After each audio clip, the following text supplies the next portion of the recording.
if you listen to a lot of the debates about what's happening in Britain at the moment, you'd think we were living in some kind of dystopia. You know, you hear about the social media and the damage it's doing to people. You hear about issues like wealth inequality, or you hear about Brexit and the potential Armageddon scenarios, you know, the plague of locusts that could emerge. And you could be forgiven for thinking that things are really terrible in Britain and we're in some kind of state of decline.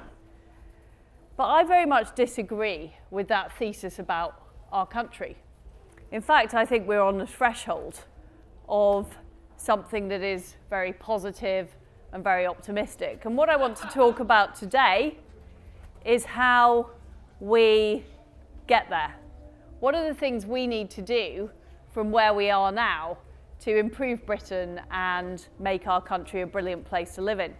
And if you look at what we've achieved with the economy, you know, after 9 difficult years, we're now paying down the debt as a proportion of GDP. For the first time, we've got headroom in terms of the budget. Brexit is, of course, a tricky issue to navigate, but the fact is, once we leave the European Union, we will have extra freedom for manoeuvre. And I think one of the most exciting things that's happening now in Britain is the new generation that's coming through. And I think this is a different generation from ones we've seen before. I describe them as Airbnb-ing, Uber-riding, delivery-eating freedom fighters. And I see some people in the audience shaking their heads, but you know, we see opinion polling shows that younger people are more likely to set up businesses. So there's been an 85% increase in 18 to 24-year-olds setting up businesses in the last 4 years. They're more likely to have a side hustle alongside the normal work they're doing, whether it's running a YouTube channel, whether it's renting out a bedroom on Airbnb, whether it's working in the economy in different ways. And I think it is because that generation has grown up with more freedom than previous generations, more information at their fingertips, and more capability. And I don't think it's surprising that that generation believe in lower taxes than older people generally do. They're also more interested in things like public service reform.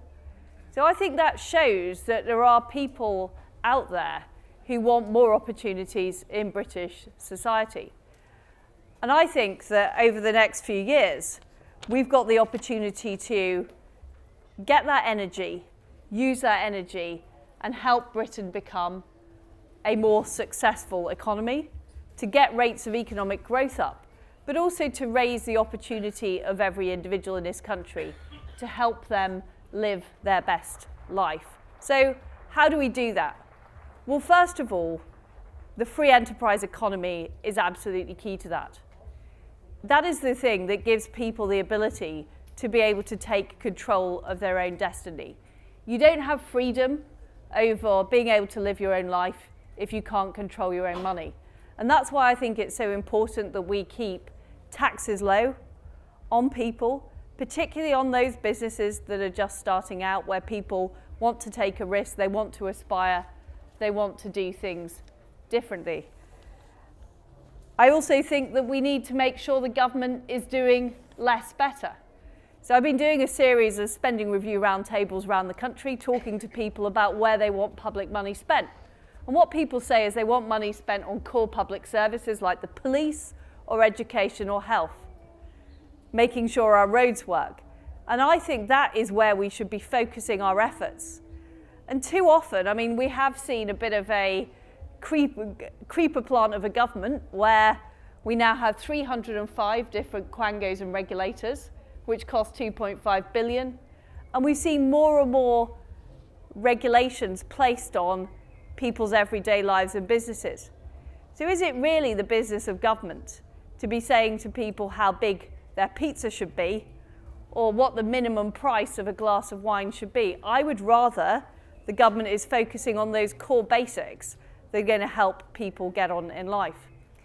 And if the ultimate devolution of power is to the individual, which I believe firmly that we need to empower people, and as people become more capable, more informed, they're better placed to take decisions than the government are. But as that happens, I also think we need to devolve more power to local authorities. Britain is one of the most centralised countries in the Western world. And of course, part of that decentralisation is Brexit. That will enable us to make more decisions here in Britain. But I don't think people will be satisfied by voting for Brexit if they don't see more of those powers going to their local areas, rather than those decisions being made in Whitehall. One of the things I think we should be looking at is, can we devolve more taxes? So there's a very good paper out recently by the Institute of Fiscal Studies talking about devolving 3p of basic rate income tax to be spent at a local level. And I think that would be a good thing for various reasons. First of all, it would mean that those local bits of local government have an incentive to help the economy grow, attract people to the area, help people earn more money. It also provides a sustainable form of finance for local government, rather than what we have at the moment, which is very much based on a central government grant system. And it would mean that decisions over issues like transport could be made by local areas about what they see as a priority. And I am concerned about the fact that at the moment, cities like Leeds, cities like Birmingham, don't have the type of transport that they deserve. Leeds is the biggest city in Europe without its own mass transit network. And that has been a failure of successive governments to build that type of infrastructure.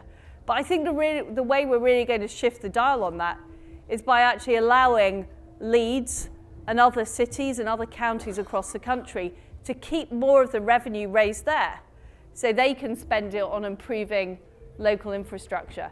So I think that's something we need to do as a country. We need to make sure that more money is both raised and spent locally to be able to improve the local situation.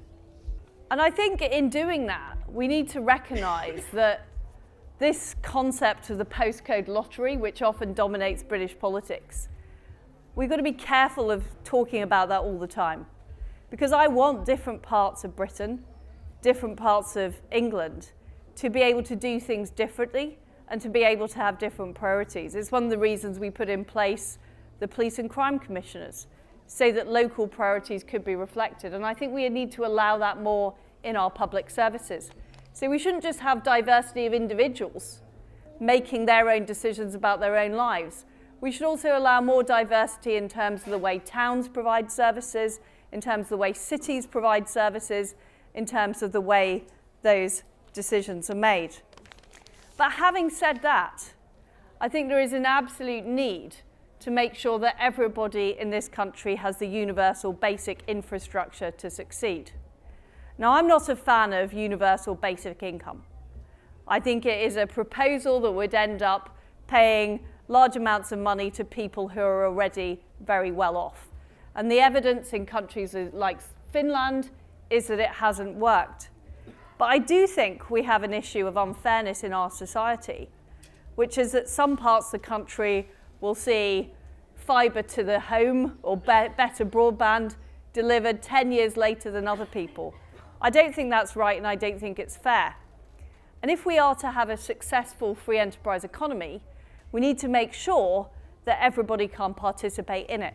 We need to make sure that every child is able to get up to a basic level of education to have English and maths. We need to make sure that every household is able to access the internet and has that fibre to their premises.